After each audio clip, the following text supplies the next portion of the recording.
dia a todos.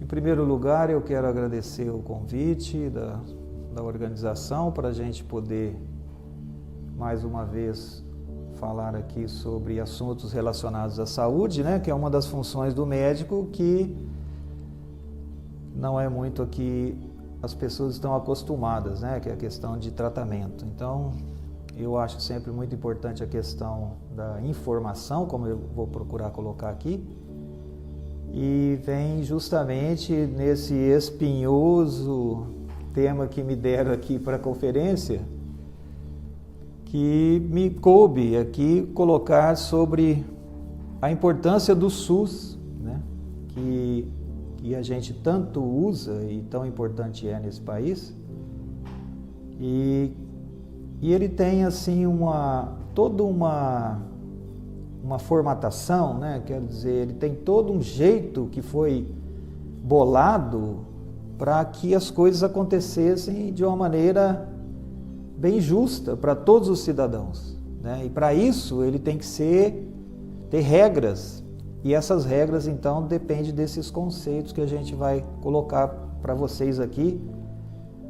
A importância do SUS e como ele é visto e como ele é organizado. Então o SUS, gente, o SUS é uma coisa linda, o SUS é uma coisa maravilhosa e que cabe a todo brasileiro, além de usá-lo, cabe a todo brasileiro também ajudá-lo a construir, né? Porque até essas conferências servem para a gente fazer a parte de informação e para que a população fique ciente, né, dos seus direitos e dos seus deveres, né, e que e dessa forma ajude ao funcionamento correto do SUS, tá? Então a gente está bem acostumado com as pessoas precisando do SUS, como a gente viu aí nessa pandemia, um desespero, né? O SUS foi que praticamente carregou toda essa tragédia aí durante todo esse período e continua ainda nessa nova fase. Mas para isso, né, a gente tem que entender, e a minha função aqui é passar para vocês essa questão aqui, que eu considerei como um limão que me entregaram, que é essa questão de passar para vocês os conceitos do SUS, e que é um pouco maçante, mas vamos tentar fazer desse limão aquela velha história de fazer uma limonada, ou, para quem gosta, uma caipirinha, né?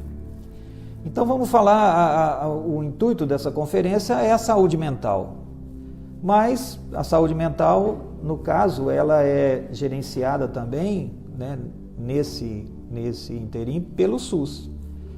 E aí vem a dúvida, né? Quando a gente vê os conceitos, os pilares do SUS, que é aí que vem o limão, né? Universabilidade, integralidade, equidade, diversidade, até eu estou me enrolando, intersetorialidade de território, né? Então, você vê que são termos bastante difíceis e meio chatos, né? E isso tudo é complicado e às vezes a pessoa não se interessa, e com isso, na verdade, nem parece um limão, parece um monte de pimenta aqui que a gente pegou, mas eu vou tentar, né, para mostrar para vocês que não é tão complicado assim. Então, como eu disse, o SUS é maravilhoso, é perfeito, ele tem feito um trabalho muito importante no Brasil, um dos poucos países que tem um atendimento tão bem bolado, né? Mas muitas vezes não tão bem executado, e cabe também ao usuário ter essa noção dos seus direitos para poder ajudar com que o SUS melhore. Então, a saúde pública brasileira, pelo jeito que ela foi toda organizada, ela era para funcionar de uma forma perfeita. Tem dinheiro direcionado, sempre é pouco dinheiro porque o país é muito grande, mas acaba faltando muitas vezes porque existem uma série de coisas que levam ao mau uso do dinheiro do SUS. E a gente pode considerar que o SUS ele se equilibra nos alguns pilares, que é a universalidade. O que quer dizer isso? Quando a gente vê esse termo aqui, né, que foi criado lá pelo pessoal de cima, que fica bastante preocupado em bolar e também fazer frases bem de efeito, então são nomes bem difíceis, mas vamos passar para vocês como que eles entendem e como que a gente pode passar isso para vocês poderem entender com tranquilidade. Vocês vão ver que não é tão difícil assim, apesar do termo ser muito esquisito. Então, quando a gente fala em universalidade, eles colocam assim, a saúde é um direito de todas as pessoas e cabe ao Estado assegurar esse direito, sendo que o acesso às ações e serviços deve ser garantido a todas as pessoas, independentemente do sexo, raça, ocupação ou características sociais ou pessoais. Olha como é complicado, né? Eu li rápido porque não tem importância. Vamos passar para o nosso caipireza aqui, para o nosso jeito de explicar para vocês. É simples. O que quer dizer toda essa frase complicada é assim: todos nós temos direito de ser bem atendido no sistema de saúde, que é o SUS do Brasil. E o Estado, governo federal, quando a gente fala Estado, quer dizer governo federal, governo estadual e governo municipal, tem o dever de te garantir esse bom atendimento. É simples. Então a gente tem o direito, porque está lá na Constituição, né? É uma lei federal, é o direito de cada brasileiro e é o dever do governo, está na lei federal, não tem como mudar isso. Então é simples, entenderam? Deu para simplificar bastante aquele monte de palavras difíceis, que é isso que eu vou tentar fazer aqui desses limões. Aí vem outra palavra, que outro pilar do SUS é a integralidade, né? E aí, novamente, a gente tem, né, a frase criada lá pelo pessoal de cima, é um princípio que considera as pessoas como um todo, atendendo a todas as suas necessidades. Para isso é importante a integração de ações, incluindo a promoção da saúde, prevenção de doenças, tratamento e reabilitação. Estranho, né? Difícil de contextualizar, mas eu li rápido mesmo, porque isso não importa. O que importa é o nosso jeito caipira de mostrar aqui para vocês, né, caipira? O nosso jeito simples, né? Como diz o caipira, fala assim: nós fala errado porque quer, porque sabido nós é, né? Mas, então, o que quer dizer esse termo aí estranho, integralidade, né? Quer dizer simplesmente, toda pessoa é única. Cada um tem seu jeito e suas necessidades. E para ter saúde deverá ser educada para receber do governo incentivos e informações para que possa ter essa saúde. E aí, eu vou explicar para vocês não veem passar o carro de som na rua, lá dando informação sobre dengue, dando informação sobre passar álcool na mão, essas coisas, né? Conforme o que está acontecendo no Brasil, vocês podem ver que muda. Essa informação é um dever do SUS, do Sistema de Saúde Básico, passar isso para as pessoas. Na rádio, a mesma coisa, se faz campanhas, tudo isso com o intuito, com a intenção de informar o cidadão o que ele tem que fazer para ter saúde, que é a parte de prevenção. Não é a parte de ir lá no médico e se tratar, que é a parte já de tratamento. E a outra forma, né, além de outras, mas uma delas é essa que nós estamos fazendo aqui, as conferências, palestras, com pessoas que vão tentar passar os temas para vocês, para que as pessoas se conscientizem da necessidade de participar do SUS. E outra coisa que fala lá naquele monte de palavras, e para ter saúde, você deverá saber que é necessário prevenir, para tentar não pegar a doença, né? Como a gente já falou, máscara, álcool gel, distanciamento social agora na pandemia, e na época da dengue, água parada, né? Um monte de situações que levavam ao aumento do mosquito, combate a tudo isso. E conforme as doenças vão aparecendo, coisa que ninguém nem sabe, se começa a aparecer casos, por exemplo, de sarampo, uma doença que estava praticamente extinta, rapidamente o sistema detecta isso e vem vacina para tratar sarampo. Se começa a ter problema de meningite, a mesma coisa. Então, parece que as coisas acontecem assim por acaso, mas tudo isso é um trabalho da parte que a gente chama de saúde básica nos postos de saúde, que vão detectando o que está acontecendo e com isso o governo federal, o governo estadual desencadeia ações para poder ajudar a evitar que essas doenças aumentem muito, tá? É claro que quando vem uma pandemia do jeito que veio, é complicado, você vê que pegou o mundo todo, não foi só nós aqui, né? E no caso, mesmo fazendo todas essas prevenções como aconteceu, se a pessoa ficar doente, sofre um acidente, então está lá escrito naquele monte de palavras lá, que o governo, o SUS, né, os governos que eu falei, federal, estadual e municipal, devem dar ao cidadão um tratamento adequado e apoio para a sua devida reabilitação em casos de sequela. O cara sofre um acidente, quebra a perna, depois tem que fazer fisioterapia. A pessoa que tem uma dengue pode ter zika, chikungunya, pode ter crianças, né, no caso da zika, crianças com alterações de microencefalia, aí tem que fazer todo aquele tratamento da criança. E algumas doenças como, no caso do coronavírus mesmo, tem trazido bastante sequelas neurológicas que a pessoa precisa passar por reabilitações. Até agora não entramos nada em saúde mental, né? Mas é porque me coube aqui explicar a questão da importância do SUS e como que ele funciona, tá? Então, viram como que não é tão difícil assim, né? O que precisa falar é que lá, como eu coloquei aqui, lá em cima eles gostam de escrever e falar bonito, né? Nós aqui temos que falar do nosso jeito, e o trem ainda é comprido demais da conta, não para por aí, vem mais limões, e aí eu venho com a outra palavra que é também o que dos pilares do Sul, que é a equidade. Meu Deus do céu, né? O que é equidade? Novamente, vamos lá com o conceito de equidade.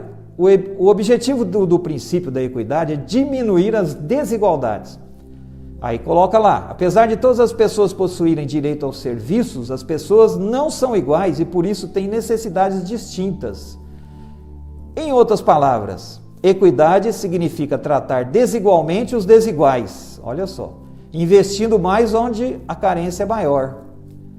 Ainda eu brinquei aqui, ó, para vocês verem como esse povo é complicado, né? Não era mais fácil falar que cada um é cada um e que cada um tem que ser tratado como ele mesmo? Então, equidade é isso. Cada pessoa é uma pessoa diferente. E tem que ser tratado de uma forma única, em cima do que ele está tendo, né? Em cima do que ele é. Assim nas doenças físicas e assim nas doenças mentais, como a gente vai chegar lá.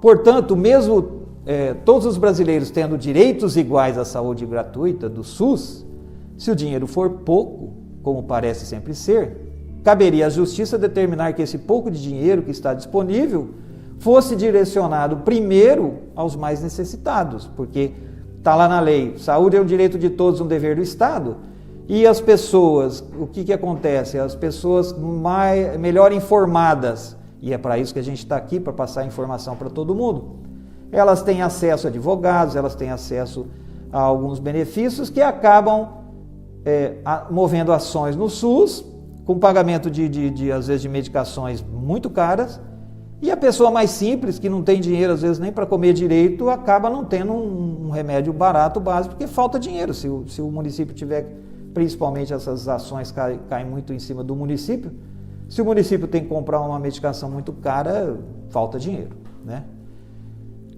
Bom, esse é o problema da equidade, teria que ser assim, né? Mas infelizmente o que acontece?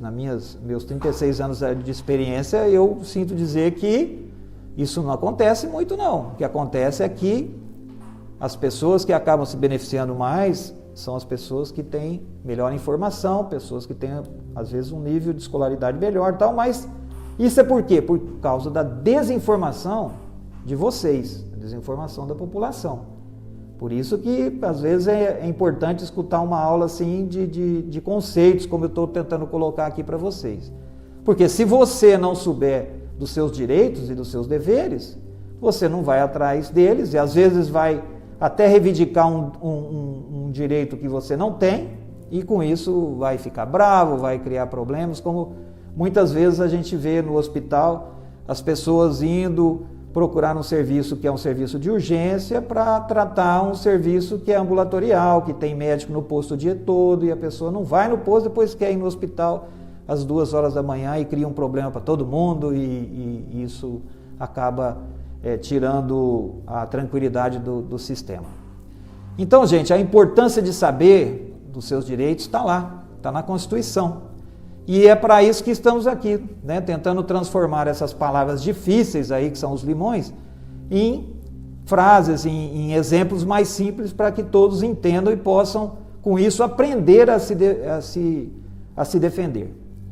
Então, como eu já disse algumas vezes, os governos federal, estadual e municipal devem garantir que as pessoas portadoras de doenças, entre elas, entrando aqui no transtorno mental, recebam o devido tratamento de forma integral e com o objetivo de tratar especificamente o problema enfrentado pelo doente mental, porque cada doente mental tem a sua doença específica, como a gente disse, a gente mostrou lá. Se for feito um trabalho ou um tratamento de uma forma generalizada, não dá certo, tá? E o doente mental é um doente que precisa de vários profissionais. Precisa do psicólogo, precisa do psiquiatra, precisa do assistente social, precisa do fisioterapeuta, precisa da própria infraestrutura que o município pode dar a ele. Então, e o que a gente tem visto, né? Com toda essa mudança que houve na forma de tratamento do doente mental, houve uma transição e com isso nós tivemos vários problemas, justamente porque quando se muda a forma de fazer os atendimentos, as coisas tendem a ficar durante um determinado tempo um pouco complicados até que tudo se ajuste, não é verdade? Que é o que está cada vez mais tentando se fazer. Antigamente, eu sou da época do antigamente, né? Antigamente, doente mental a gente mandava para Cuiabá, chegava lá, internava, ficava internado meses num hospital, num sanatório, e aí quando voltavam, né? Já voltavam, às vezes ficavam um pouco, tinha que voltar para lá, porque a família acabava não acolhendo direito esse paciente, mas o que importa é que isso acabou. Os hospitais, né, de doença mental foram desativadas porque havia um tratamento, na maioria das vezes, muito desumano, e isso foi mudado completamente e trouxe também o doente mental aqui para o nosso município, trouxe o doente mental para perto da família, com, né, a adequação da família de ajudar a cuidar deles e também dos profissionais ali que estão mais próximos a ele. E sempre, né, se busca, quando se fala em doente mental, sempre se busca essa adequação. E hoje a gente tem várias situações, né, várias formas de tratar, que devem ser tratadas por outros palestrantes, como que está sendo colocado essa nova situação de tratamento com os CAPs, com a assistência local e com a integração com a família e com os outros profissionais, que é o que eu vou dizer aqui, mais 2 limõezinhos aqui para a gente mostrar para vocês, que está também ligado com os conceitos do SUS, que é a intersetorialidade e a integralidade do cuidado individual e coletivo na política de saúde mental. O que é isso? Pressupõe que a articulação da saúde com outras políticas públicas para assegurar uma atuação intersetorial. Isso quer dizer o quê? Tem que integrar as outras áreas de saúde, porque o doente mental também tem outras doenças, além do problema da saúde mental. E ele, como eu disse, vai precisar de uma forte atuação da assistência social, muitas vezes da segurança, que a gente, às vezes, o doente pode se transformar em pessoas agressivas e a gente precisa de apoio da segurança, a questão da qualidade de moradia. Então, são uma série de coisas que precisa estar integrado. Não adianta só falar, não, é doente mental, vai lá no psicólogo, vai lá no psiquiatra, toma o remédio e acabou. Isso era, antigamente, essa questão de medicar o indivíduo e achar que o medicamento iria resolver todo o problema.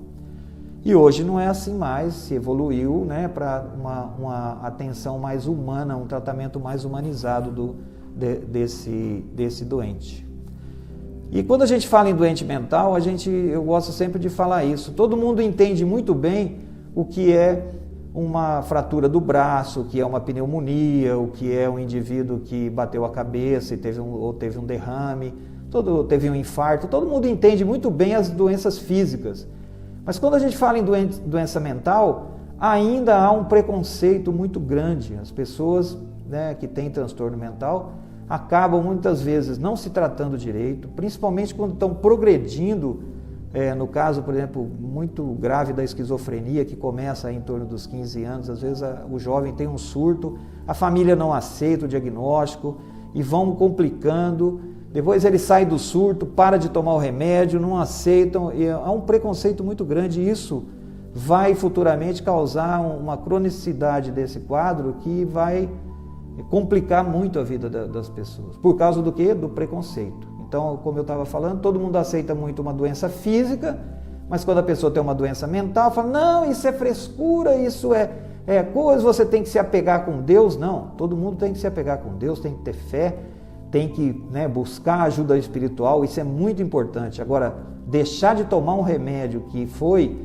indicado, que foi Deus que iluminou, né, o cérebro dos cientistas para descobrirem aqueles medicamentos, deixar de tomar um medicamento e partir só para esses tratamentos alternativos em doenças muito importantes. A depressão, por exemplo, que é uma doença que agora com a pandemia aumentou muito, porque o ser humano ele foi feito para viver em sociedade. O ser humano adora fazer festa, ele adora se encontrar, ele adora ir na igreja, ele adora ir no jardim, o brasileiro adora abraçar, adora dar a mão, beijar no rosto, os amigos, né? E aí, de repente, tudo isso foi proibido. A gente tem que ficar dentro de casa, até os idosos, né, foram confinados.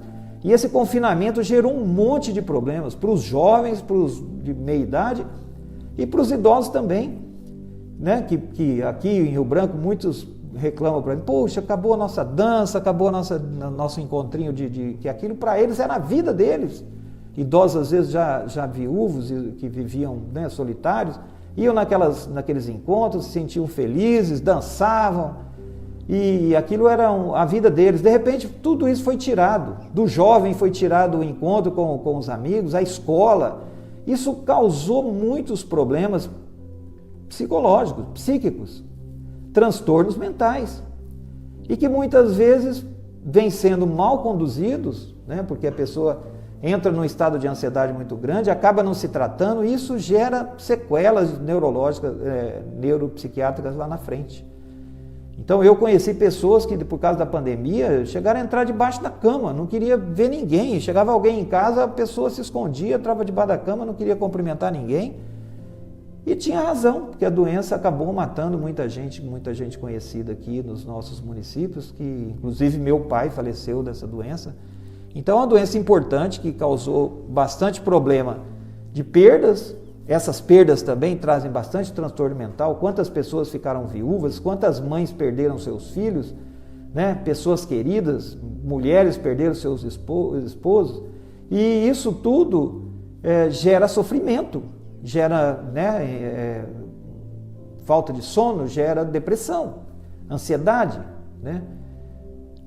Que tem que ser tratado, tem que ser acolhido essas pessoas, no mínimo, né? E não tem nem tantos profissionais assim para isso. Pelo SUS, se a gente for ver, pelo tanto de apoio que aumentou muito a contratação de médico para UTI, de médico para isso, para aquilo, mas aumentou, Mara, a contratação de psicólogos, não? Então, né? E olha aí, nós temos uma grande demanda, uma importante demanda de trabalhar essas situações, né? Para que a pessoa deixe aquele trauma lá acalmado na sua alma, né? Então a gente tem bastantes problemas, e esses problemas vocês veem que vão mudando, por isso da importância do SUS, por isso da importância da participação da população, porque essas demandas também têm que ser trabalhadas, têm que ser levadas aos profissionais e têm que ser cumpridas. Toda vez que me pedem para fazer uma palestra sobre o SUS, eu faço questão de falar isso, sabe? Porque, por exemplo, eu fiz uma palestra agora em outubro sobre câncer de mama. Todo ano eu faço uma palestra sobre câncer de mama. O duro é que, depois de tantos anos que eu faço essa palestra, até hoje não existe mamografia disponibilizada para todas as mulheres que precisam. Então não adianta falar que tem que fazer mamografia se a pessoa não tem como fazer, e se o SUS, que deveria fornecer, não fornece por isso, por aquilo. Não, é falta de brigar, é falta da população se posicionar. Assim como na saúde mental, também tem que se posicionar. As pessoas têm que ir atrás, né, dos seus direitos, também obedecendo os seus direitos, com calma, tudo. É para isso que existe o diálogo, né? Mas isso é muito importante, o posicionamento das pessoas diante dos problemas, né? Que é uma coisa que muitas vezes a gente não vê. As pessoas gostam muito de cobrar, não, é porque o vereador, é porque não. E a sua parte? O que você pode fazer para melhorar essa situação, né? Onde você pode atuar na sociedade? A gente vê muito isso, as pessoas gostam muito de ter o benefício, mas não gostam de se doar em função do outro, em função de poder fazer um trabalho que ajude as outras pessoas mais necessitadas. E aí, né, a integralidade é a forma de você ver o indivíduo como um todo, né, e cabe atualmente, então, a atenção básica da saúde, que é os PSFs, ser a porta de entrada para esses tratamentos. E é ali que deve começar tudo, é ali que deve ser trabalhada essas situações. E não é fácil, viu, Mara e pastor? A gente vê muito isso. Eu, por exemplo, há muitos e muitos anos atrás fiz curso de saúde mental. Quando eu fiz o curso, fiz junto com o deputado Leonardo, né? Olha quantos anos. Hoje ele é psiquiatra, hoje ele é deputado, mas, né, a área de atuação dele é psiquiatra. Mas na época não, nós fizemos um curso pelo Estado. O problema é esse, eu estou aqui há 36 anos, fiz curso de saúde mental, de leishmaniose, de tuberculose, de hanseníase, um monte de curso. E depois, por uma questão trabalhista, que eu entendo, mas é complicado, porque a particularidade do interior não é muito respeitada, porque o Brasil é tão grande, as leis são feitas para pegar todo o país, não tem como quem pensa em São Paulo, quem pensa em Belo Horizonte, quem pensa em Cuiabá, pensar em Rio Branco. E é tudo a mesma lei, né?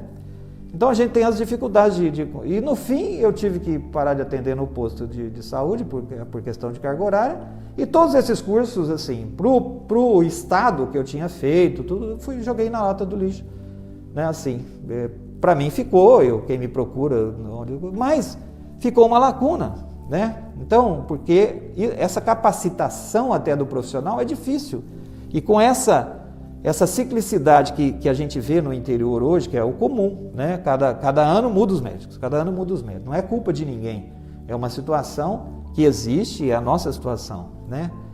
Então os municípios pequenos ficam nessa situação que às vezes o profissional, não porque ele não quer, e também é muito difícil porque a nossa medicina ela é muito focada na especialização, então vem para o interior, mas ele não tem aquela formação generalista que deveria ter. E na saúde mental, então, mais ainda, né, Mara? Que a gente vê dificuldades. Além disso, o número, como eu falei, o número pequeno de profissionais especializados, os psicólogos, os psiquiatras, vinculados ao sistema, né? Muitas vezes demora um tempão para conseguir uma consulta com o psiquiatra. Aí vai lá, medica, né? Eu, como falei, sou médico generalista e também faço tratamento de alguns pacientes na área de psiquiatria. A gente vê a necessidade de ajustar, de fazer um ajuste fino, depois de uma semana dar uma olhada no que está acontecendo para aumentar a dose, diminuir e tal, para ver o que está acontecendo. Então, é na atenção básica, né, que vamos buscar justamente a singularidade de cada paciente, né? Num lugar pequeno como o nosso, a gente conhece as pessoas, né? Eu tenho histórias assim na psiquiatria, né? A Maria, que todo mundo conhece aqui, que era uma paciente esquizofrênica, uma vez ela foi no meu consultório e quebrou o vidro do meu carro, né? E não foi porque ela estava com raiva de mim, né? Depois que eu fui entender, é porque ela queria ser encaminhada para Cuiabá, para o Adalto Botelho. E os outros médicos não a encaminhavam. E ela me conhecia, porque antes eu trabalhava aqui no posto. E ela me conhecia. E ela foi lá e quebrou o vidro do meu carro, porque ela sabia que fazendo isso, ela iria lá para o Adalto Botelho. Depois ela voltou, me pediu desculpa durante bastante tempo. Ela ia lá na minha casa, e à noite, às vezes meus cachorros latiam, tudo ia ver ela lá, querendo pedir desculpa, né? Ficou com aquela marca para ela e tal. Então, são coisas assim. Outra história que eu tenho da psiquiatria, também por falta desse atendimento, foi de uma senhora esquizofrênica que matou o pai. Ela matou o pai com uma mão de pilão. E o pior, o pai chegou para mim, antes de morrer, claro, ele chegou para mim e falou: doutor, ela vai me matar, porque ela me acusa de uma coisa que eu não fiz, um estupro, não sei o quê, peguei a coisa da cabeça dela, e ela quer me matar. Mas a gente já tinha mandado ela para o Adalto Botelho, ela já tinha vindo, e faltou esse atendimento local, né, que hoje se busca tudo. E eu viajei, quando eu voltei, ela tinha matado o pai. Então são coisas, né, bastante complicadas. Há pouco tempo atrás, talvez uns 2, 3 anos, para mim é pouco tempo, né? No Lambari, um rapaz matou o pai, também com foice, um quadro terrível. E aí, como eu sou médico legista aqui na região, quando eu fui ver o rapaz, ele foi preso, o rapaz estava em surto esquizofrênico. Não é o pai que ele matou um monstro. Ele viu um monstro, ele mandou a foice no monstro que estava lá atacando ele não viu o pai dele. Aí eu conversando com o pessoal, não, mas ele está tratando depressão. Quer dizer, quem tem esquizofrenia, não é remédio de depressão que vai resolver. E isso custou uma vida. Assim como lá na outra história, custou uma vida de um pai por causa da falta de ação local que não teve, né? Então, é muito grave. Há pouco tempo nós tínhamos um outro paciente que andava nu aqui pela cidade, né? Um rapaz. Por falta, eu falo, gente, precisa atuar, precisa ter uma ação ativa do sistema de saúde, porque, né, ele tá em surto, vamos ver, tal. Então, gente, é muito importante, né, principalmente diante agora da pandemia, que está aí fissurando todo mundo, criando problema para muito mais gente. Os nossos jovens estão complicadíssimos, bastante quadro de ansiedade gravíssima, depressão em jovens, né, se matando, se cortando e ficando lesionados psiquicamente em função desse período que nós estamos passando, né? Muito também em função hoje do foco total na internet, na falta de foco na vida real e muito foco na vida virtual, que a gente não sabe onde vai dar isso. Eu tenho me questionado, eu vejo crianças de 4 anos de idade comendo, ela só come se ela estiver vendo um vídeo e a mãe colocando a comida na boca da criança. Isso não está normal. Tem alguma coisa que vai dar errado nisso aí. Então, e isso precisa ser trabalhado, é problema, né, que vai gerar problema mental, de dependência, de falta de individualidade, de falta de vontade e tal. Mas tudo bem, isso aí fica para os outros médicos, que até lá eu já não vou estar por aqui, né? Mas tá bom, então, gente, é muito importante, então, essas palavras que eu falei, desses conceitos do SUS, para que a gente possa construir uma saúde mental melhor embasada. E isso depende dos profissionais, depende dos gestores, mas depende também da população, que é sempre essa parte que eu venho cobrando, né, de todos. Espero que tenham entendido, né? Eu tentei transformar essas palavras de uma forma mais fácil e é o que eu peço, né? Essa garantia de acesso universal que está prevista em lei de saúde mental tem que ser cobrada. Cobrem isso do governo, cobrem isso nos seus municípios, né? Com calma, com diálogo, conversem com os profissionais, né? Não deixem de exercer aí o seu direito à saúde, né? E está aí, hoje é feito isso na atenção primária, mais perto, né? E isso é um dever do governo. Eles governo federal, municipal, estadual, cada um nas suas particularidades, eles têm esse dever. Muito bem, era isso então que eu tinha para falar para vocês. Espero, né, que eu tenha conseguido colocar aí nesse breve tempo o que me pediram, né? E agradeço novamente ao convite, que eu sempre gosto muito de poder tentar contribuir, né, com essa experiência que eu tenho, que já é grande e de bastante tempo. E muito obrigado pela atenção.